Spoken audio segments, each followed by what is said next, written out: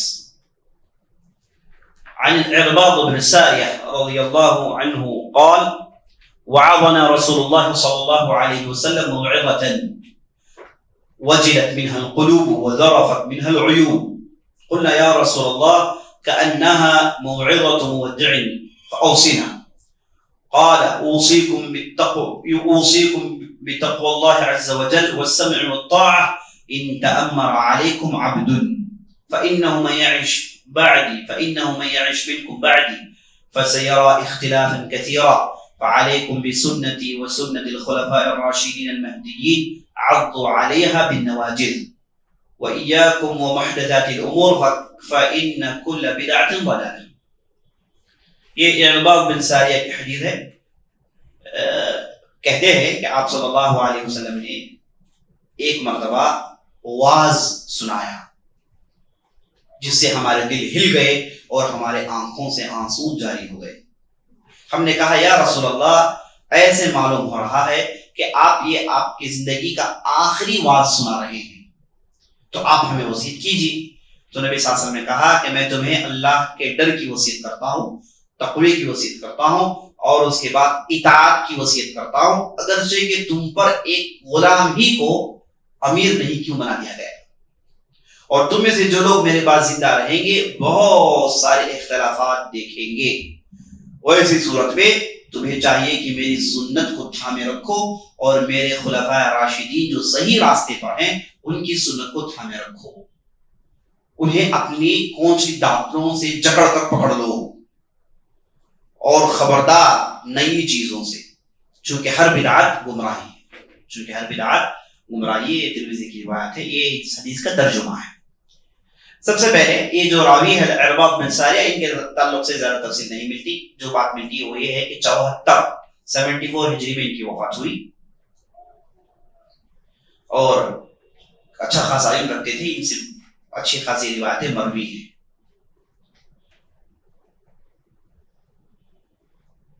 کہتے ہیں کہ وعظنا رسول اللہ صلی اللہ علیہ وسلم موعظہ، آپ صلی اللہ علیہ وسلم نے واعظ سنایا. واعظ کا کیا مطلب؟ واو عین غا، واعظ کا معنی ڈرانا، واعظ کا معنی ڈرانا. اللہ نے قرآن میں نبی صلی اللہ علیہ وسلم کہا وعظہم، اے نبی صلی اللہ علیہ وسلم یہ جو تمہارے ساتھ تمہارے اصحاب ہیں انہیں تم بار بار ڈرایا کرو اللہ کی آیتوں کو لے کر، جہنم کی آگ سے، آخرت کے عذاب سے تم انہیں ڈرایا کرو.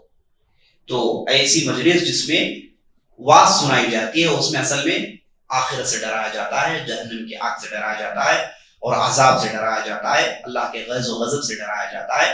اس مجلس کو واز کی مجلس کہتے ہیں۔ اور قدیم زمانے میں بچپن میں سنتے رہے کہ فلاں واز کے لیے آئے ہیں، واز مسجد میں واز ہو رہا، مسجد میں واز ہو رہا، لوگ واز سننے جاتے ہیں۔ تو یہی معنی واز کا معنی بیان جس میں ڈرانے کی بات ہوتی ہے، جس میں ڈرانے کی بات ہوتی ہے۔ تو نبی صلی اللہ علیہ وسلم، آپ صلی اللہ علیہ وسلم کو اکثر و بیشتر واز سنایا کرتے تھے۔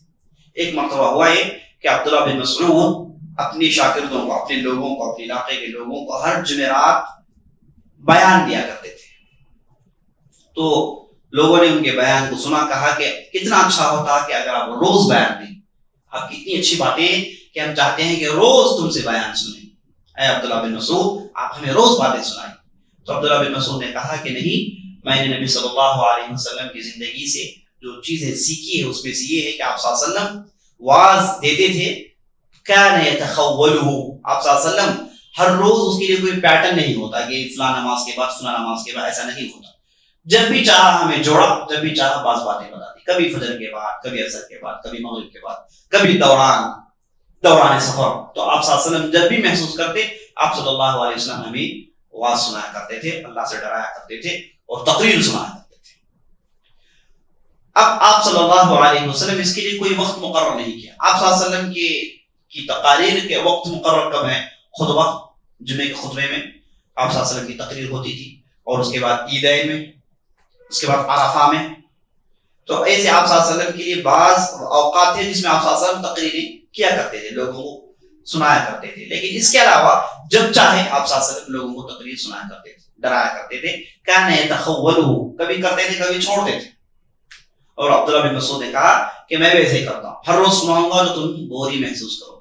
ماں عائشہ اپنے شاگردوں سے کہتی تھی کہ روز لوگوں کے درمیان تقریر کے لیے مت کھڑے ہو جاؤ، لوگ بوری محسوس کریں گے، اور تمہاری بات کیسی ہو، مقرر کی بات کیسی ہو، مختصر ہو اور بالکل ہدف پر ہو، پوائنٹ ٹو پوائنٹ بات، غیر ضروری باتیں نہ ہو۔ اور نبی صلی اللہ علیہ وسلم کے ہم جمعے کا خطبہ بھی دیکھتے ہیں تو آپ صلی اللہ علیہ وسلم کے خطبے بہت مختصر ہوتے، یاد کر لے سکتا ہے۔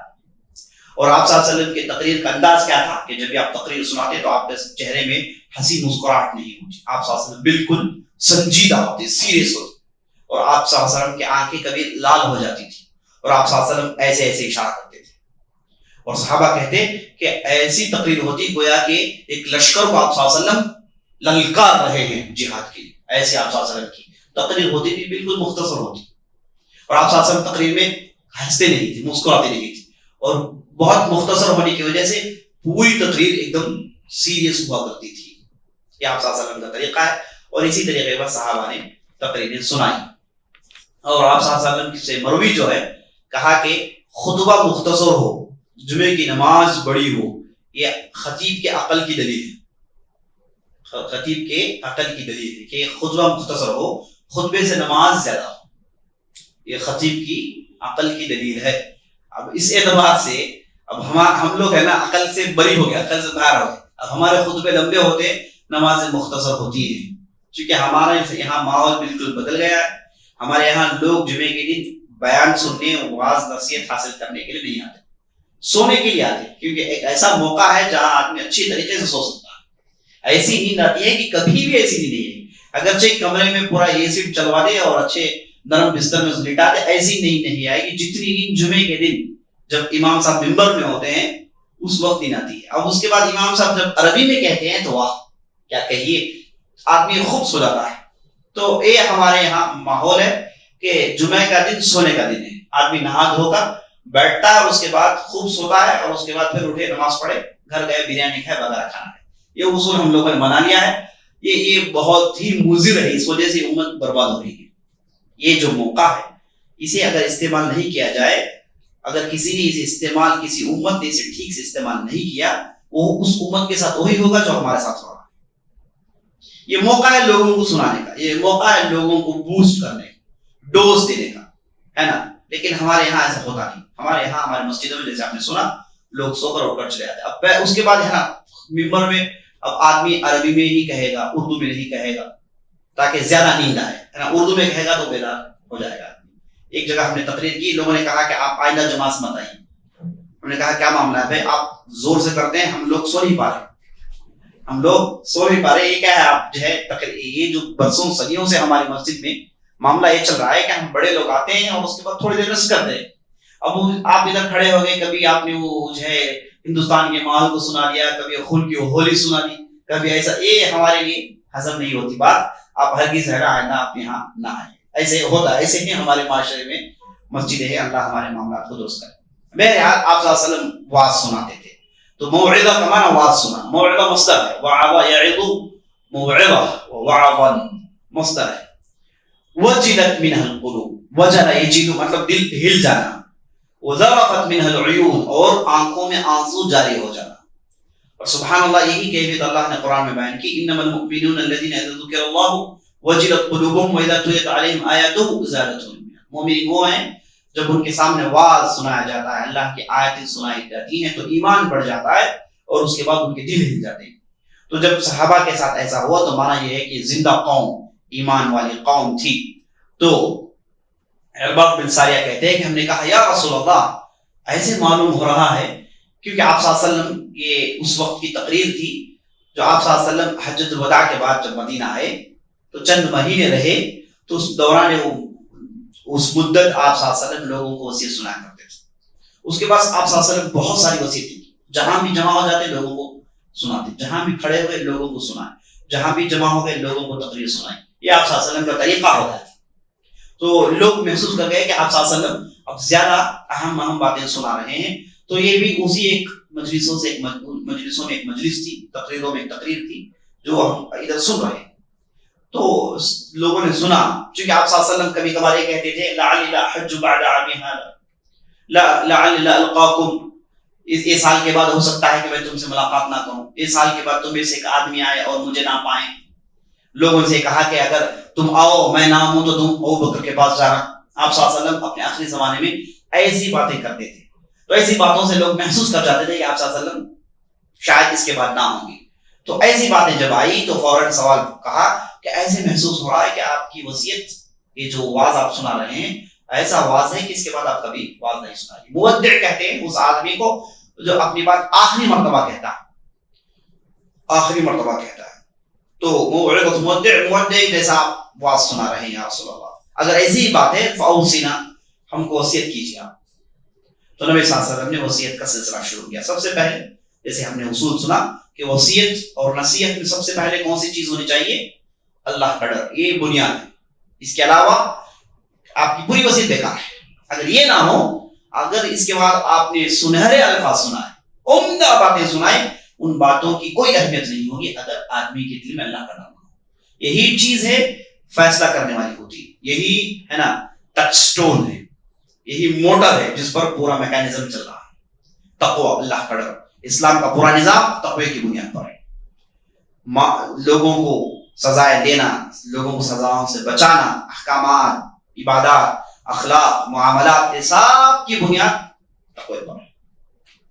تو نبی صلی اللہ علیہ وسلم نے کہا کہ تقوی، اللہ سے ڈر جاؤ. اور اس کے بعد جو اہم بات سنائی جس کے لیے امام نبی رحمۃ اللہ علیہ یہاں پر اس حدیث کا ذکر کر رہے ہیں، وہ ہے والسمع والطاعہ، اطاعت. والسمع والطاعہ، اطاعت. سمع کا معنی سننا، والطاعہ کا معنی اطاعت کرنا. سننا، اطاعت کرنا، hearing and obeying، سننا اور اطاعت کرنا. وَإِن تَأَمَّرَ عَلَيْكُمْ عَبْدٌ، اگرچہ کہ تم پر یہ غلام امیر بنا لیا گیا ہو، تم پر یہ غلام مقرر کر دیا گیا ہو بحیثیت امیر، آپ کو کرنا کیا ہے؟ سننا ہے اور اطاعت کرنا ہے.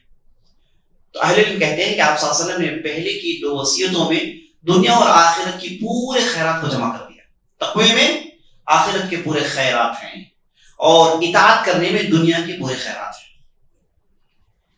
جو ہمارے ذمہ دار ہیں وہ ان کی اطاعت کرنے میں پورے خیرات ہیں. سنیں اور اطاعت کریں. اب نبی صلی اللہ علیہ وسلم یہاں تک کہہ رہے ہیں کہ امیر کی اطاعت ہونی چاہیے، لا محالہ ہونی چاہیے، مخالفت نہیں ہونی چاہیے. اگر امیر کی مخالفت ہوگی خون خرابہ ہوگا، فتنے عام ہوں گے. اگر امیر اچھا ہے تو اس کے بعد پھر آخرت میں پھنسے جاؤ گے. اگر امیر فاسق و فاجر ہے تب بھی اطاعت کرنی ہے، کیونکہ امن قائم رکھنا ہے نا، پبلک پیس قائم رکھنا ہے، ہارمونی قائم رکھنا ہے. تو آدمی کو چاہیے کہ جو ذمہ دار ہیں ان کی بات اطاعت سننی چاہیے کسی بھی حالت میں، فاسق ہو کے فاجر ہو. ہم نے تفصیل سن لی. حتی ترا کفرا بواح، کب اطاعت سے ہاتھ اٹھائیں گے؟ جب صریح کفر آپ دیکھ لیتے ہیں، کھلم کھلا کفر شرک آدمی کر رہا ہے، تو ایسی صورت میں ہی آپ اطاعت سے ہاتھ اٹھائیں گے. ورنہ آدمی شرابی ہو کہ کبابی ہو، فاسق ہو کہ فاجر ہو، امیر ہو شاید وہ جاہل بھی ہو، اطاعت کرنی چاہیے. اسی لیے ہم دیکھتے ہیں بعض روایتوں میں وَإِن تَأَمَّرَ عَلَيْكُمْ عَبْدٌ حَبَشِيٌّ، اگرچہ تم پر ایک حبشی غلام، کالا کلوٹا غلام ہی امیر کیوں نہ بنا دیا. ایک دوسری بات میں آیا عبد الحبشی مجدع، ایسا کالا کلوٹا غلام جس کے چہرے میں کٹ ہے، کٹا ہوا چہرہ، کٹی ہوئی ناک، کٹا ہوا کان، ایسا غلام، غلاموں کے درجے جس کے چہرے میں کٹ ہے، جسے کاٹ دیا گیا ہے، اس کی قیمت بہت کم ہوتی ہے، اسے لوگ لیتے نہیں ہیں کمزور ہونے کی وجہ سے. تو ایسا بھی غلام تم پر امیر بنا دیا گیا اس کی اطاعت کو. ایک دوسری روایت میں آیا ہے ان تامر علیکم عبد ورأسه كالزبیبہ، ایسا غلام تم پر امیر بنا دیا گیا ہے جس کا سر منقع جیسا چھوٹا، یعنی دماغ نہیں ہے، اندر پیٹی نہیں ہے، بالکل چھوٹا آدمی دماغ والا، یہ بھی اگر تم پر امیر بنا دیا گیا تو اس کی اطاعت کرو. معنی یہ کہ اطاعت کرنا بہت بہت ضروری ہے، اطاعت کرنا بہت ضروری ہے. تو یہاں پر نبی صلی اللہ علیہ وسلم نے غلام کی بات کہی.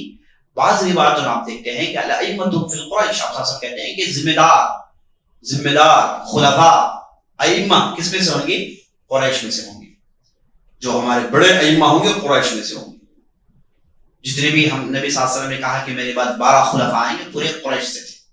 تو امامت قریش کے پاس ہونی چاہیے، اور مہدی علیہ السلام آئیں گے تو بھی قریشی ہوں گے. عیسیٰ علیہ السلام آئیں گے تو یہی قریشی امام کے پیچھے ہوں گے. تو امامت قریشیوں کے پاس ہونی چاہیے، یہ اصول ہے. ہم دیکھتے ہیں کہ بنو امیہ ہو گئے، بنو عباس پورے قریشی تھے، قریشی کے پاس ہی ہمیشہ امامت ہونی چاہیے. یہ ہم اہل سنت و جماعت عقیدہ بھی کہ امامت قریش کے پاس ہونی چاہیے. اب نبی صلی اللہ علیہ وسلم اس حدیث میں کہہ رہے ہیں کہ غلام بھی تم پر امیر بنا دیا گیا ہو، تو معنی یہ کہ غلام بھی امیر ہو سکتا ہے، اور قریش غلام نہیں ہوتے. کیسے؟ تو اہل علم نے اس کی توفیق ایسے سنائی، کہا کہ ایک ہوتا ہے جو بہت بڑا خلیفہ، بہت بڑا بادشاہ ہوتا ہے، اس کے ماتحت بہت سارے گورنرز ہوتے ہیں، چھوٹے چھوٹے علاقے کے امیر ہوتے ہیں.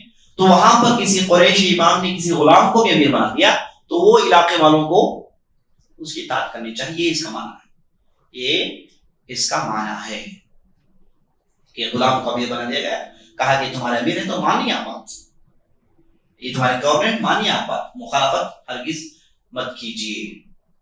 تو یہ اس کا معنی ہے. ورنہ امامت قریشیوں کے پاس ہونی چاہیے، قریشیوں کے پاس امامت العظمی الخلافہ جو ہے یہ قریشیوں کے پاس ہوگی، اور یہی حدیثوں سے بات معلوم ہوتی ہے. تو وَإِن تَأَمَّرَ عَلَيْكُمْ عَبْدٌ، تم پر غلام ہی امیر کیوں نہیں بنا دیا گیا. اس کے بعد آپ صلی اللہ علیہ وسلم نے کہا، جب یہ بات ہوئی اطاعت کی بات ہوئی، تو آپ صلی اللہ علیہ وسلم یہاں پر ایک پیشن گوئی سنا رہے ہیں. فَإِنَّهُ مَن يَعِشْ بَعْدِي فَسَيَرَىٰ اخْتِلَافًا كَثِيرًا، تم میں سے جو لوگ میرے بعد زندہ رہو گے، جنہیں لمبی مدت ملے گی، تو کیا دیکھو گے؟ اختلافات دیکھو گے. اختلافات کس میں؟ اختلافات سب سے پہلے امام کو ماننے میں، اختلافات عقیدے میں، اختلافات مسائل میں. تو بہت زیادہ اختلافات دیکھو گے، بہت زیادہ اختلافات دیکھو گے. اختلاف ہوتا ہے لیکن کم ہونا چاہیے. بہت زیادہ اختلاف ہو تو سمجھ لیجیے کہ اس قوم کے لیے بربادی ہے، بربادی ہے. تو نبی صلی اللہ علیہ وسلم نے کہا کہ بہت زیادہ کیا دیکھو گے؟ اختلاف دیکھو گے. ایک ہے اختلاف، ایک ہے افتراق. ایک ہے اختلاف، ایک ہے افتراق. اختلاف یہ ممکن ہے، مسائل میں اختلاف ہم دیکھتے ہیں کہ صحابہ نے اختلاف کیا، بعد کے لوگوں نے اختلاف کیا. تو اختلاف یہ سمجھیے کہ انسان کا حصہ ہے. ہر آدمی کا ذہن ایک نہیں ہوتا. آپ جیسے سوچتے ہیں ویسا آپ کا بھائی نہیں سوچتا، جیسے ہم سوچتے ہیں وہ نہیں سوچتے. تو ہر آدمی کا اپنا پوائنٹ آف ویو ہوتا ہے، نقطہ نظر ہوتا ہے. تو ہر آدمی اپنے اپنے حساب سے سوچتا ہے. تو یہ انسان کے اندر اللہ نے رکھا تاکہ انسان ڈیولپ کرے. سب ایک جیسا سوچیں تو انسان ڈیولپ نہیں ہوں گے، یہ بستیاں نہیں بنیں گی، یہ ترقیاں نہیں ہوں گی. تو آدمی مختلف سوچنا چاہیے. کریٹیو جسے لوگ تعریف کرتے ہیں، الگ مختلف سوچنے والے کو کریٹیو کہتے ہیں نا. سب جیسے سوچے، اس نے بھی وہی آئیڈیا دیا تو کریٹیو نہیں ہے، خامخواہ کمپنی سے تنخواہ نہیں دے گی. تو آدمی کریٹیو سوچتا ہے کب اس کا ذہن مختلف ہو. تو انسان کے اذہان مختلف ہیں تو اختلاف رہے گا. تو یہ مقبول ہے. کب مقبول ہے؟ اگر اس کی بنیاد صحیح دلیل پر ہو. ہر اختلاف جس کی بنیاد صحیح دلیل پر ہو، قابل قبول دلیل پر ہو، وہ اختلاف مقبول ہے. وہ اختلاف مقبول ہے. ائمہ نے اسے قبول کیا ہے. دلیل پر کسی نے اختلاف کیا تو وہ اختلاف مقبول ہے. وہ اختلاف مقبول. لیکن دلیل نہیں، بغیر کسی دلیل کی کوئی اختلاف کرتا ہے تو وہ اختلاف لغو ہے، بیکار باتیں اسے نہیں لیتے. بغیر دلیل کے اختلاف کرنا اس کی کوئی وجہ نہیں، اسے غیر مقبول مانا جائے. تو اختلاف ہو سکتا ہے، امت میں اختلاف رہے گا، قیامت تک رہے گا. لیکن یہ اختلاف افتراق میں نہیں جانا چاہیے. افتراق، اگر اختلاف عقیدے میں ہو جائے تو اس اختلاف کو افتراق کہتے ہیں. اگر اختلاف منہج میں ہو جائے اس اختلاف کو افتراق کہتے ہیں. اسی لیے نبی صلی اللہ علیہ وسلم نے حدیث میں کہا ستفترق امتی، میری امت 73 فرقوں میں بٹے گی، افتراق ہوئے گا امت. بعض روایتوں میں اختلاف کا لفظ آیا، وہاں پر بھی افتراق ہی مانا ہے. تو افتراق کا مانا عقیدے میں بگاڑ، منہج میں بگاڑ، یہ غیر مقبول ہے. یہیں سے فرقے نکلتے ہیں، یہیں سے بدعتیں پیدا ہوتی ہیں. افتراق جائز نہیں، اختلاف جائز ہے. کون سا اختلاف جائز ہے؟ جس کی بنیاد دلیل پر ہو، جس کی بنیاد دلیل پر ہو. تو نبی صلی اللہ علیہ وسلم نے کہا کہ بہت زیادہ اختلافات دیکھو گے تو سلیوشن کیا ہے، حل کیا ہے؟ کہا فعلیکم بسنتی وسنت الخلفاء الراشدین المہدیین. تو اس وقت تمہیں کرنا چاہیے، یہ چاہیے کہ تم میری اطاعت کرو، میری سنت کی پیروی کرو، میری سنت کو مضبوطی سے تھامے رکھو. میری سنت ہی تمہیں بچائے گی اختلافات سے. اور صحیح بات ہے، جتنے بھی عقیدے میں بگاڑ آئے اس وقت آئے لوگوں نے جب سنت کو چھوڑ دیا. قدریہ ہو گئے، جبریہ ہو گئے، خوارج ہو گئے، شیعہ ہو گئے اور ان کے مختلف فرقے ہو گئے. یہ سب اس وقت آئے جب انہوں نے سنت کو چھوڑ دیا. سنت کے اندر انہوں نے کلام کرنا شروع کر دیا کہ یہ مقبول ہے کہ یہ غیر مقبول ہے، یہ ہمارا عقل مانتا ہے کہ نہیں مانتا. جب انہوں نے اپنے عقلی گھوڑے دوڑانے شروع کر دیے، وہاں پر اختلافات، وہاں پر مسائل کھڑے ہو. تو آدمی کو کرنا کیا چاہیے؟ کرنا یہ چاہیے کہ آدمی نبی صلی اللہ علیہ وسلم کی سنت کو مضبوطی سے تھامے رکھے. اور نبی صلی اللہ علیہ وسلم کی سنت میں ساتھ کون سی سنت داخل ہے؟ خلفاء راشدین کی سنت داخل ہے. اور نبی صلی اللہ علیہ وسلم نے خلفاء راشدین کی تعریف کیا کہا؟ راشدین کہا، اور ساتھ ساتھ کہا مہدیین. دو اوصاف آپ صلی اللہ علیہ وسلم نے بتائے، یہ کہ یہ خلفاء راشدین ہوں گے. راشدین، راشد اس آدمی کو کہتے ہیں جو سیدھے راستے پر، وہ سیدھے راستے پر چلتا ہے، ٹیڑھ نہیں، ادھر ادھر بھٹکتا نہیں، اس کے ذہن میں اعوجاج نہیں، بگاڑ نہیں.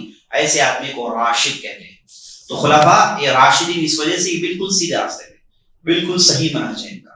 اور نہ کہ صرف یہ، مہدیین ہدایت پر ہیں، ہدایت ارشاد اللہ نے دی ہے، ہدایت پر ہیں. اور یہ ہدایت دیں گے، لوگوں کو گائیڈ کریں گے، کیونکہ وہ ہدایت میں ہیں تو دوسروں کو ہدایت میں لائیں گے. تو یہ ان کی خوبی ہے. تو ان کی بھی سنت کی پیروی کرنی چاہیے، ان کی بھی سنت کی پیروی کرنی چاہیے. اب اس کے بعد آپ صلی اللہ علیہ وسلم نے آخری نصیحت سنائی، وَإِيَّاكُمْ وَمُحْدَثَاتِ الْأُمُورِ، إِيَّاكُمْ وَمُحْدَثَاتِ الْأُمُورِ، بچتے رہو نئی نئی چیزوں سے. محدثات کہتے ہیں نئی چیز کو. من احدث في امرنا هذا ما ليس منه فهو رد، من عمل عملا ليس عليه امرنا فهو رد. تو وہاں پر محدث، احدث يحدث، محدث اسم مفعول ہے. احدث يحدث احداثا فهو محدث، احدث يحدث احداثا فهو محدث. تو محدث، محدثات الامور کہیں گے نئی نئی چیزوں، نئے نئے معاملات جو دین کے نام سے بعد میں ایجاد ہوئے. محدثات الامور اصل میں یہ ہے الامور المحدثہ یا پھر الامور المحدثات. موصوف کو مضاف بنا دیا گیا ہے. یہ عربی زبان میں مقبول تعبیر ہے، موصوف کو مضاف بنا، صفہ موصوف کو مضاف الیہ کے طریقے پر جمع کرنا. یہ بحث ایک معتبر عربی میں ایک فریز ہے، جیسے ہم نے اس حدیث میں سنا شدید بیاض الثیاب، شدید بیاض الثیاب معنی یہ ثوب الابیض الشدید. صفہ موصوف تھا، شدید کو مضاف بنا لیا گیا اور اس کے بعد دوسری صفت کو مضاف الیہ بنا لیا گیا. تو اسے کہتے ہیں الصفہ من باب الاضافہ. تو یہاں پر محدثات الامور سے الامور المحدثہ، الامور المحدثات، ایاکم ومحدثات الامور، بچتے رہو نئی نئی چیزوں سے. اور اس کے بعد نبی صلی اللہ علیہ وسلم نے کہا فإن كل بدعة ضلالة، ہر بدعت گمراہی ہے، ہر بدعت گمراہی ہے۔ تو یہاں پر نبی صلی اللہ علیہ وسلم نے کس طرف اشارہ کیا کہ دیکھو خلفائے راشدین کی اور میری سنت کی اتباع ہونی چاہیے۔ کب؟ اختلافات جب زیادہ ہو جائے گی۔ اگر سنتوں کی اتباع نہ ہو تو ہوگا کیا؟ بدعت پیدا ہو جائے گی۔ یہی اشارہ ہے، اگر تم لوگ یہ سنت کی اتباع نہیں کرو گے میری اور خلفائے راشدین کی، وہاں پر بدعتیں پیدا ہو جائیں گی۔ تو بدعتوں سے بچتے رہو، ڈرتے رہو، اسے اپنے دامن کو تھامے رکھو۔ بدعت خطرناک چیز ہے، بدعت کرنے والا جنت میں جا نہیں سکتا، نبی صلی اللہ علیہ وسلم کے ہاتھوں آب کوثر پی نہیں سکتا۔ بدعت کرنے والے پر اللہ کی لعنت ہے، ملائکہ کی لعنت ہے، لوگوں کی لعنت ہے۔ تو بدعت ایک خطرناک چیز ہے اور بدعت کی تفسیر ہم نے جانی۔ تو یہاں پر جو چیز بتانا مقصود ہے وہ یہ ہے کہ سلف الصالحین سے خود مروی ہے کہ بدعت کی دو قسمیں، ایک ہے محمودہ، ایک ہے مذمومہ۔ بدعت کی دو قسمیں ہیں، کہ محمود بدعت، ایک مذموم بدعت۔ یہاں تک کہ امام شافعی نے کہا کہ بدعت کی دو قسمیں ہیں، یہ قابل قبول بدعت، یہ قابل رد بدعت۔ قابل قبول بدعت وہ جو جس کی بنیاد سنت پر ہے، وہ قابل قبول ہے، اور قابل رد وہ بدعت ہے جس کی بنیاد سنت پر نہیں ہے۔ تو امام شافعی خود نے دو تقسیم کر کے بتایا کہ بدعت محمود بھی ہو گیا، مذموم بھی ہو گیا، بدعت محمود بھی ہو گیا، مذموم بھی ہو گیا۔ اب یہ کیسے؟ اور نبی صلی اللہ علیہ وسلم حدیث میں کہتے ہیں فَإِنَّ كُلَّ بِدْعَةٍ ضَلَالَةٍ، ہر بدعت گمراہی ہے، چاہے ہر بدعت، چاہے اچھائی ہو، محمود ہو کہ مذموم، چاہے محمود ہو کہ مذموم، ہر قسم کی بدعت مقبول نہیں ہے، مردود ہے، مذموم ہے، منحوس ہے، نہیں مانی جائے۔ تو پھر سلف الصالحین سے کیوں مروی ہے؟ تو یہاں پر ہم کو جان لینا چاہیے کہ جب وہ بدعت کی تقسیم اس طریقے سے کرتے ہیں تو معنی یہ ہے کہ لغوی بدعت شرعی بدعت معنی ہے۔ لغات کے اعتبار سے بدعت لفظ عربی زبان میں موجود ہے، استعمال کرتے ہیں۔ ہم نے سنا کہ وما كنت الا بدعا من الرسل، اللہ نے نبی صلی اللہ علیہ وسلم کو کہا کہ میں کوئی نیا رسول نہیں، تو نیا، اس سے پہلے بھی انبیاء آئے ہیں، اس سے پہلے بھی رسول گزرے، وہ سلسلے کی میں کڑی ہوں۔ تو نئی چیز کے لیے عربی زبان میں بدعت کا لفظ ہے موجود، تو وہ اگر کسی صحابی نے، کسی عالم نے سلف الصالحین نے استعمال کیا تو وہ لغوی ہے، تو لغوی بدعت تو مقبول ہے۔ یہ اس میں عادات کو لغوی بدعت کہتے ہیں، عادات لغوی بدعت، آپ نے نئی چیز ایجاد کر ڈالی، یہ آپ کے عادات میں سے ہے، یہ اس کا دین کا کوئی حصہ نہیں۔ زبان کے اعتبار سے، آپ کے عادات کے اعتبار سے نئی چیزیں جو کہ مقبول ہے، لیکن شرعی بدعت یہ محرم ہے، شرعی بدعت متفق علیہ حرام ہے، اسے کوئی نہیں کرے گا۔ تو سلف الصالحین سے جہاں بدعت محمودہ مذمومہ جو مروی ہے، وہاں پر مذمومہ سے مراد شرعی بدعت جو قبول نہیں، مقبول نہیں، اور بدعت محمودہ، محمود بدعت، قابل قبول بدعت سے لغوی بدعت، عربی لینگویج میں لفظ بدعت کا استعمال ہے۔ اسی لیے عمر بن خطاب رضی اللہ عنہ نے کیا کہا جب تراویح میں لوگوں کو دیکھا تو کہا نعمت البدعۃ هذه، کتنی اچھی بدعت ہے۔ تو وہاں پر جب انہوں نے بدعت کہا تو کیا وہ بدعت دین کے معاملات میں نئی چیز ایجاد کردہ کو کہہ رہے ہیں؟ نہیں، معنی یہ کہ کتنی اچھی نئی چیز ہے، کتنی اچھی نئی چیز ہے لغوی اعتبار سے، یہی سلف الصالحین سے اس کی شرح مروی ہے۔ تو لغوی بدعت ہی کا استعمال سلف الصالحین میں رہا ہے، انہوں نے کبھی بھی بدعت کو، شرعی بدعت کو محمود مذموم نہیں کہا۔ اور امام شافعی کے اس قول میں آپ دیکھتے ہیں کہ اگر کوئی بدعت جس کی بنیاد شریعت پر نہ ہو اور سنت پر نہ ہو تو وہ مقبول نہیں، سنت پر نہ ہو تو مقبول نہیں، اگر سنت پر ہو تو مقبول، اگر سنت میں ہے تو بدعت بدعت ہی نہیں رہتی، بدعت بدعت بلکہ شریعت سے اس کی دلیل مل جاتی ہے، شریعت سے اس کی دلیل مل جاتی ہے۔ یہی سلف الصالحین سے مروی ہے، یہی سلف الصالحین کی شرح ہے۔ تو نبی صلی اللہ علیہ وسلم نے اسی طرف اشارہ کیا، کہا کہ ایاکم ومحدثات الامور، نئی نئی چیزوں سے بچتے رہو، ہر بدعت گمراہی ہے، ہر بدعت گمراہی ہے۔ اللہ رب العزت سے دعا کرتے ہیں کہ ہمیں بدعت سے بچائے۔ حدیث نمبر 29، حدیث نمبر 29 اگرچہ کہ بڑی ہے لیکن مختصر اس کی تشریح پوری چاہیے۔ عن معاذ رضی اللہ عنہ قال قلت یا رسول اللہ اخبرنی بعمل يدخلني الجنة ويباعدني عن النار قال لقد سألت عن عظيم إنه ليسير إلا على من يسره الله عليه۔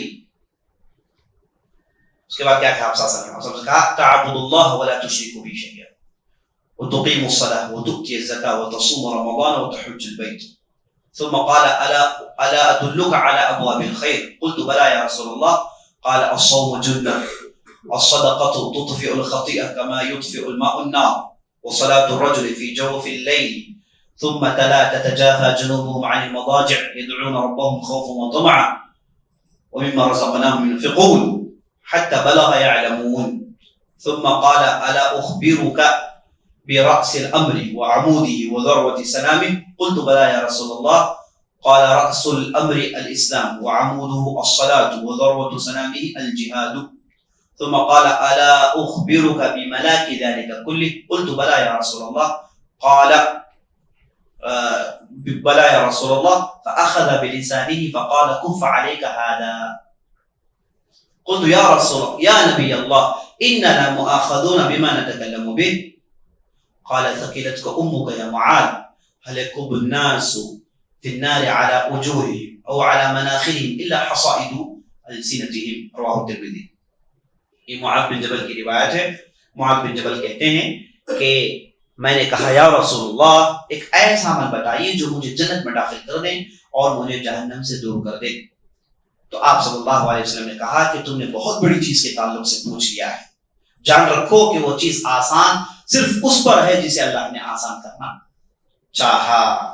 تم اللہ کی عبادت کرو گے, شرک نہیں کرو گے, نماز قائم کرو گے, زکوٰۃ ادا کرو گے, روزہ رکھو گے رمضان کے, اور حج ادا کرو گے. اور پھر کہا کہ میں تمہیں ابواب الخیر, خیر کے دروازے نہیں بتاؤں؟ کہا روزہ ڈھال ہے, صدقہ گناہوں کو بجھا دیتا ہے جیسے پانی آگ کو بجھا دیتی ہے, اور آدمی کا نماز پڑھنا رات کے درمیانی حصے میں. اس کے بعد قرآن کی آیت کی تلاوت کی تتجافى جنوبهم عن المضاجع يدعون ربهم, یہاں تک یعلمون تک تلاوت کی. پھر کہا کیا میں تمہیں معاملے کے سر کو نہ بتاؤں؟ کیا میں تمہیں اس معاملے کے ستون کا علم نہ دوں؟ کیا میں تمہیں یہ جو چوٹی ہے, کوہان چوٹی ہے, اس معاملے کی چوٹی کو نہیں بتاؤں؟ میں نے کہا بلا یا رسول اللہ ضرور بتائیے. تو آپ صاحب نے کہا کہ اصل معاملہ اسلام ہے, اس کا ستون نماز ہے, اور اس کا کوہان, اس کی چوٹی جہاد ہے. پھر کہا کیا میں تمہیں یہ تمام باتوں کا نچوڑ نہیں بتاؤں؟ میں نے کہا بلا یا رسول اللہ. تو آپ صلی اللہ علیہ وسلم نے اپنی زبان کو پکڑا, کہا کہ کف علیک ھذا, اسے تھامے رکھو. تو میں نے کہا یا رسول اللہ کیا ہم جو بات کرتے ہیں اس پر بھی پکڑا ہے؟ نبی صلی اللہ علیہ وسلم نے کہا کہ اے معاذ تیری ماں تجھے نہ پائے. کیا لوگ جہنم میں جائیں گے, انہیں ان کے چہروں کے بل, ان کے ناکوں کے بل جہنم میں جھونکا جائے گا, سوائے اس وجہ سے کہ انہوں نے اپنی زبانوں سے جو کمایا ہے اس کی وجہ سے. ترمذی کی روایت ہے. یہ حدیث کا ترجمہ ہے. اب اس کی ہلکی پھلکی تشریح جو اس میں اہم نقاط ہیں اس کی طرف ہم اشارہ کرتے آگے بڑھ جاتے ہیں. معاذ بن جبل کی تفصیل ہم نے جان لی. اور معاذ بن جبل نبی صلی اللہ علیہ وسلم سے سوال کرتے ہیں. اس بار معاذ بن جبل اپنے طور سے پہل کر رہے ہیں, پوچھ رہے ہیں یا رسول اللہ ایک ایسا عمل بتائیے جسے میں کر لوں تو جنت میں چلے جاؤں اور جہنم سے بچ جاؤں. جنت میں چلے جاؤں, جہنم سے بچ جاؤں. اب یہاں پر جنت میں جانا اور جہنم سے بچنا دونوں کو جوڑنا چاہیے. کیوں معاذ بن جبل نے دونوں کو جوڑا؟ اگر یہ کہا معاذ کہ اے اللہ کے رسول ایسا عمل بتائیے جو مجھے جنت میں داخل کر دے, جہنم سے بچنے کا ذکر نہیں کیا, تو آدمی توحید کی بنیاد پر کبھی کبھار جنت کو جائے گا ہی.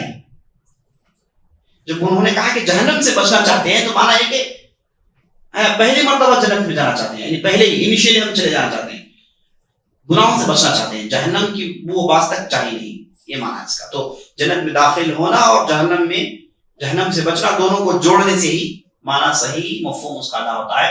یہاں پر دیکھیے اس بات اور نفی دونوں کو جوڑ دیا گیا ہے. اس بات اور نفی سے ہی معاملات صحیح سمجھ میں آتا ہے.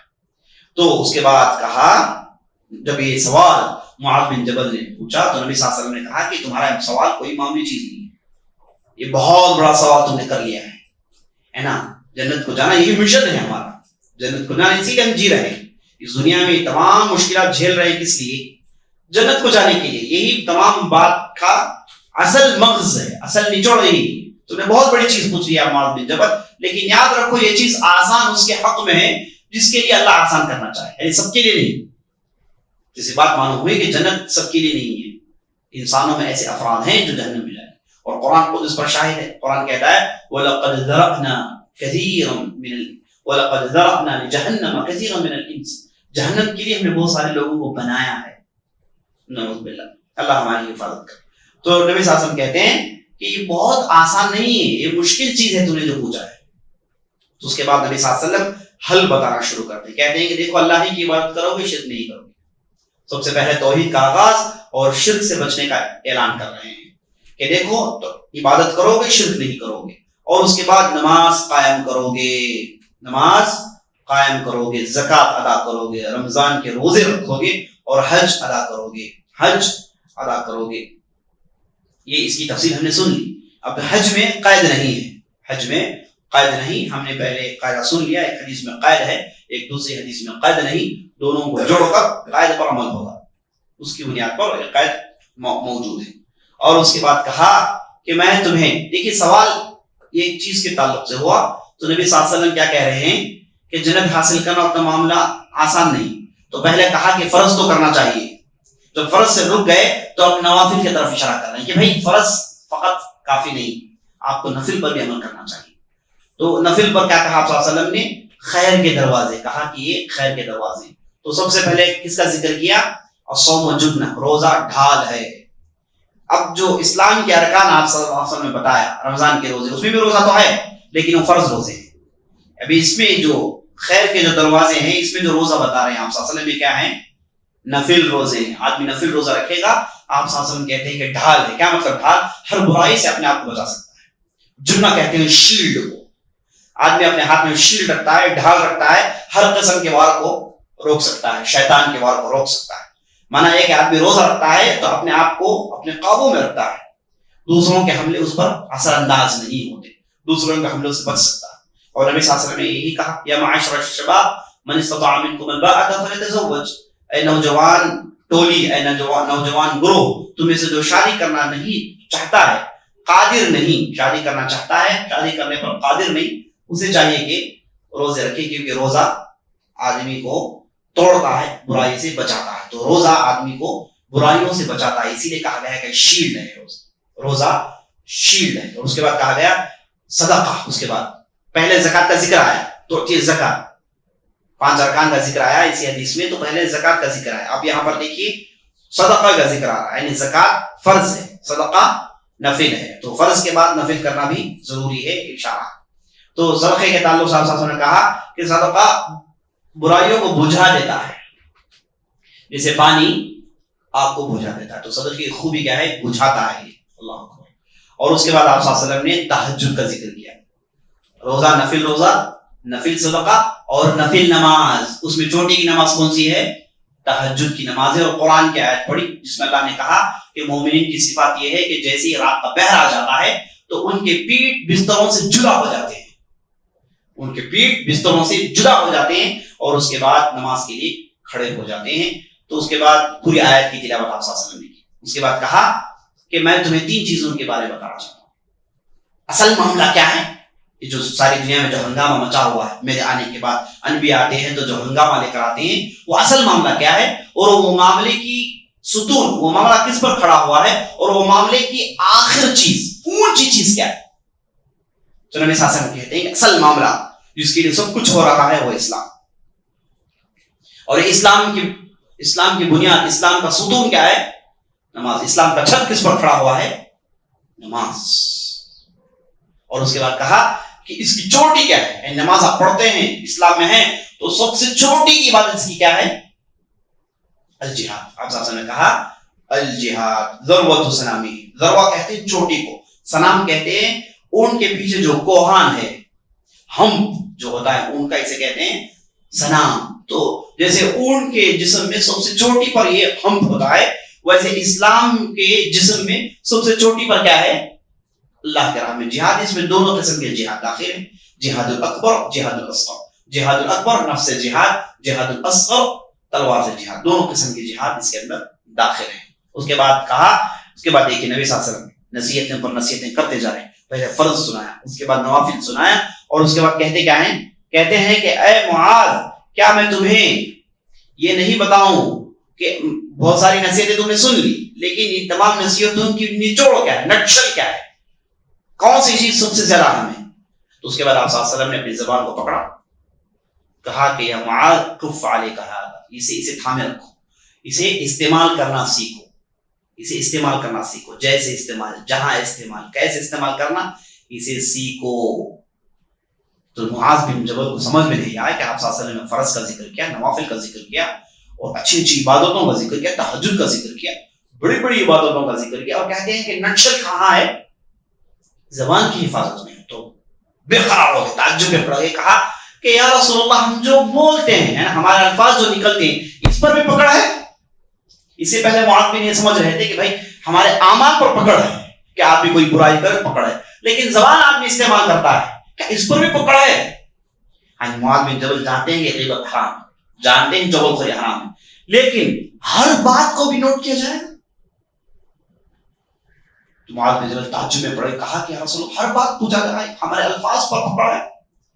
تو نبی صلی اللہ علیہ وسلم نے کہا کہ ثقلت کا امک یا معاذ، اے معاذ تیری ماں تجھے نہ پائے. یہ جملہ ہے، عرب کہتے ہیں تیری ماں تجھے نہ پائے. یہ دعا ہے کہ بدعا ہے؟ تیری ماں تجھے نہ پائے مانا ہے کہ تم مر جاؤ، تم مر جاؤ، ہے نا، تم مر گئے تو تمہاری ماں تمہیں نہیں پائے گی، یہی تو مانا ہے نا. ثقلت کا امک کا یہی مانا ہے، تمہیں تمہاری ماں نہ پائے، مانا یہ کہ تم ختم ہو جاؤ. نبی صلی اللہ علیہ وسلم بدعا بھیجے معاذ کو. ایسے ہو سکتا ہے؟ نہیں. تو یہ عرب ایسے جملے استعمال کرتے ہیں تاکہ سامنے والوں کو معاملے کی سنگینی بتائیں، معاملے کی خطورت بتانے کے لیے عرب استعمال کرتے ہیں. نبی صلی اللہ علیہ وسلم نے اس قسم کی 3 فریزز استعمال کیے، 3 جملے آپ صلی اللہ علیہ وسلم ثابت. ایک ہے ثقلت کا امک کا، ایک ہے رغم انف ترب رأس، رغم انف اس کی ناک کٹے، اس کی ناک کٹے، ترب رأس اس کا سر مٹی سے بھر گیا، ترب رأس اس کا سر مٹی سے بھر گیا. ایسے نبی صلی اللہ علیہ وسلم سے 3-4 فریزز منقول ہے جس میں عرب کے استعمال کے مطابق آپ صلی اللہ علیہ وسلم استعمال کیا، اگرچہ اس کے معنی ٹھیک نہیں. تیرا سر مٹی سے بھر جائے مانا یہ کہ تو دفن کر دیا جائے، جب دفن کر دیا جائے گا تو ہی تیرے سر میں مٹی بھر سکتا ہے، یہ معنی. حالانکہ الفاظ دیکھنے چاہیے، اس کے معنی دیکھنے نہیں چاہیے، کیونکہ عرب نے الفاظ کو استعمال کیا سامنے والے کے اٹینشن کو گرب کرنے کے لیے، انہیں چوکنا کرنے کے لیے، اپنے طرف توجہ مبذول کرنے کے لیے عرب نے استعمال کیا. اسی نہج پر چل کر، چونکہ آپ صلی اللہ علیہ وسلم عربی تھے تو عربی نہج پر چل کر آپ صلی اللہ علیہ وسلم نے معاذ بن جبل کو معاملے کی سنگینی کی سمجھائی. کیا کہہ رہے ہو؟ مانا یہ کہ کیا کہہ رہے ہو، اتنا بھی نہیں معلوم، یہ مانا ہے اس کا کہ کیا کہہ رہے ہو تم، اتنا بھی نہیں معلوم، معاملہ بڑا سنگین معاملہ ہے. تم کیا سمجھتے ہو کہ زبان کا معاملہ آسان ہے؟ نہیں، آسان نہیں ہے، بڑا سنگین خطرناک معاملہ ہے، یہ مانا ہے اس کا ثقلت کا امک. اس کے بعد کہا کہ لوگ جہنم میں پھینکے جائیں گے ان کے چہروں کے بل، ان کے ناکوں کے بل، صرف اس وجہ سے کہ انہوں نے جو زبان سے کمایا ہے اس کی وجہ سے.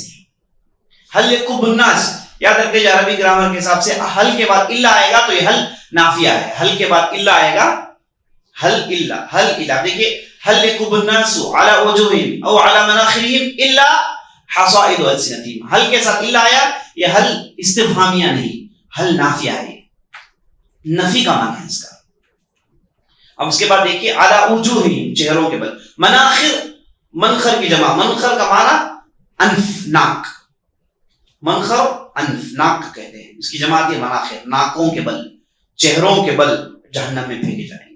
تو آدمی جنت میں داخل ہوگا، جہنم میں اسے پھینکا جائے گا. کوئی جہنم میں داخل نہیں ہوں گے، جہنم گڈھا ہے، اس میں لوگوں کو پھینکا جائے گا، کسی کو سر کے بل، کسی کو پیٹ کی طرف سے، کسی کے ہاتھوں پیروں کو باندھ کر، کسی کو ان کے ناکوں کے اس میں، ہے نا. عام طور پر جہنم میں آدمی سب سے پہلے سر سے داخل ہوگا کیونکہ پھینکا جائے گا جہنم میں آدمی پھینکا جائے گا. اللہ رب العزت ہماری حفاظت کرے. تو نبی صلی اللہ علیہ وسلم کہتے ہیں کہ لوگ جہنم میں پھینکے ہی جائیں گے. اس کی وجہ کیا ہوگی؟ حصائد السنتہم، حصائد حصیدہ کی جمع ہے. حصیدہ کہتے ہیں کہ آپ کا بیلنس، حصیدہ آپ نے جو جمع کیا، آپ کا ذخیرہ آپ نے جو جمع کیا ہے اسی کو حصیدہ کہتے ہیں، اس کی جمع ہے حصائد. تو لوگ اپنے زبانوں سے جو جمع کیا ہے، السنہ لسان کی جمع، زبانوں سے جس نے جمع کیا ہے وہی بنیادی وجہ ہے جہنم میں گرنے کے لیے. آدمی کفر کرتا ہے تو زبان سے، نفاق چھنتا ہے تو زبان سے، ہے نا. یہ زبان جہاں توحید کا اعلان کر سکتی ہے وہاں شرک جیسے زہر کو بھی چھن سکتی ہے. تو زبان تلوار جیسی ہے، آدمی اس کا استعمال جانے ورنہ خود اپنے آپ کو کاٹ لے. اسی لیے کہا جاتا ہے عقل مند کی زبان اس کے عقل کے پیچھے، عقل مند کی زبان اس کے عقل کے نیچے دفن ہے. مانا ہے کہ عقل پہلے استعمال کرتا ہے, اس کے بعد زبان استعمال کرتا ہے. اور نبی صلی اللہ علیہ وسلم سے مروی ہے کہ بہت سارے ایسے الفاظ آدمی کہتا ہے اس کی طرف اس کا توجہ ہوتا ہی نہیں, لیکن اس کی وجہ جہنم میں پھینکا جائے گا اور جہنم میں 70 سال تک گرتا رہے گا. تو زبان کا معاملہ بڑا خطرناک معاملہ ہے. تو امام نووی رحمۃ اللہ علیہ نے یہاں پر اس حدیث کا ذکر اس وجہ سے کیا کہ بات خیر کی ہو گئی, اچھائی کا عمل ہوگا, بر کی بات ہوگی, اس سے پہلے صدقات کی بات ہوئی, اس کے بعد اچھائی کی بات ہوئی, برائی کی بات ہوئی, اس کے بعد ہمیں سنت کی اتباع پر ابھارا گیا ہے نا, بدعات سے بچایا گیا, اور اس کے بعد چاہا کہ اس کے بعد سب سے اہم چیز کیا ہے, زبان کے تعلق سے حدیثیں آنی چاہیے. تو اس میں انہوں نے یہ بہت ہی اہم حدیث, کیونکہ اس حدیث میں اچھے اچھے اعمال بیان کرنے کے بعد نکشل کے طور پر کسے بیان کیا گیا ہے, زبان کی حفاظت کا اشارہ ہوا ہے. تو اس وجہ سے اس حدیث میں زبان کی حفاظت میں غیر معمولی زور دیا گیا ہے. اللہ سے ہم دعا کرتے ہیں کہ ہمیں جو بھی کہا ہے, جو بھی سنا ہے, اس کے مطابق عمل کرنے کی ہمیں توفیق بخشے. اللہ رب العزت سے دعا کرتے ہیں کہ اللہ رب العزت ہمیں زبانوں کا صحیح استعمال سکھائیں اور اپنی زبانوں سے اللہ رب العزت کا ذکر بلند کریں اور برائیوں سے بچیں. آمین یا رب العالمین. موضوع کے متعلق کوئی سوال ہے تو کر سکتے ہیں.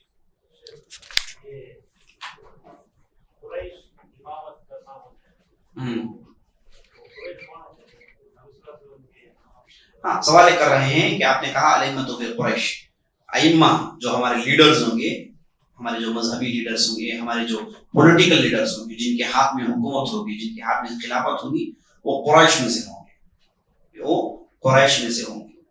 قریش آپ صلی اللہ علیہ وسلم کا قبیلہ. قریش کے کئی قبائل ہیں, بنو امیہ قریش ہے, بنو عباس قریش. تو قریش مکے میں جتنے بھی صحابہ تھے اکثر و بیشتر قریش تھے. بنو زہرہ ہو گیا, بنو سہم ہو گیا, بنو عدی ہو گیا, بنو تیم ہو گیا, یہ سب صحابہ کے قبائل تھے, یہ سب قریشی قبائل تھے, سب قریشی قبائل تھے. اصل میں قریش ایک نبی صلی اللہ علیہ وسلم کے 12ویں پشت پر ایک شخص گزرے ہیں جو نبی صلی اللہ علیہ وسلم کے دادا ہیں, جن کا نام تھا فہر, جو آپ صلی اللہ علیہ وسلم کے 12ویں دادا ہیں. ان کا لقب تھا قریش. انہیں قریش اس وجہ سے کہا جاتا ہے کہ وہ جب بھی آتے دوسرے قبائل کنارے ہو جاتے, اس وجہ سے انہیں قریش کہا جاتا ہے. قریش اصل میں قرش کی تصغیر ہے. قرش کہتے ہیں شارک. تو جیسے شارک مچھلی آتی ہے, پوری مچھلیاں کنارے ہو جاتی ہیں, یہ معنی ہے اس کا. تو قریش کے مختلف قبائل ہیں, تو امامت قریش کے ہاتھ میں ہوگی, امامت قریش کے ہاتھ میں ہوگی, یہی اشارہ ہے. مسلم کی روایت ہے, آپ صلی اللہ علیہ وسلم نے کہا کہ میرے بعد 12 خلیفہ ہوں گے, ان کے خلافت میں معاملہ جڑا ہوا ہوگا. معاملہ خوب یہ ہے کہ معاملہ جڑا ہوا ہوگا, سب جڑے ہوئے ہوں گے, امت کا شیرازہ بکھرا ہوا نہیں ہوگا, سب ملے ہوئے ہوں گے. تو یہ 12 خلافہ مسلم کی روایت ہے. تو اس سے معلوم ہوا کہ ہاں صحیح بات ہے, 12ویں خلیفہ آپ شمار کرنا چاہیں گے تو سیکوینس کے حساب سے آپ کو آخری جو نظر آتے ہیں وہ سلیمان بن عبد الملک, اموی بادشاہ سلیمان بن عبد الملک, ان کے زمانے میں پہلی مرتبہ یہ ہوا, یا پھر ان کے بعد ہشام بن عبد الملک, ان کے زمانے میں سب سے پہلے مرتبہ اندلس راج چلا گیا. اسپین کی حکومت, یہ جو عام حکومت سے الگ ہو گئی, وہاں پر الگ حکومت قائم ہو گئی, ورنہ اس سے پہلے پوری ایک ہی حکومت تھی. اب اسی حدیث کو شیعہ نے کہا کہ 12 امام کون ہیں, جو انہوں نے اپنی تفصیل سنائی. امام علی کے بعد ان کی اولاد, ان کی اولاد میں انہوں نے امامت کو جوڑ دیا, جکڑ دیا. جبکہ صحیح بات یہ ہے کہ یہ 12 امام وہ ہیں جو نبی صلی اللہ علیہ وسلم کے بعد مختلف خلفاء بنے, ایک کے بعد ایک خلفاء بنے. واللہ اعلم.